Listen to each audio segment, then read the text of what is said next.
জুমার দিনে আমি তিনটা আমলকে বেশি গুরুত্ব দিই। এক নাম্বার হচ্ছে সূরাতুল কাহফ,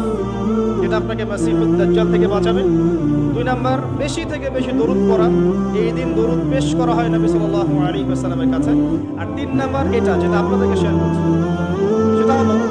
আল্লাহ রাসূল সাল্লাল্লাহু আলাইহি ওয়াসাল্লাম বলেছেন, কেউ যদি জুমার দিনে সকাল সকাল গোসল করে, আর্লি মর্নিং গোসল করে ফেলে, একদম ফরজ গোসলের মতো, এবার সবচেয়ে উত্তম কাপড়টা পরে, নোংরা কাপড় না, বেস্ট কাপড়টা পরে, আতর খুশবু ব্যবহার করে, সুগন্ধি ইউজ করে, সুগন্ধি ব্যবহার করে সে সকাল সকাল পায়ে হেঁটে মসজিদে যায়,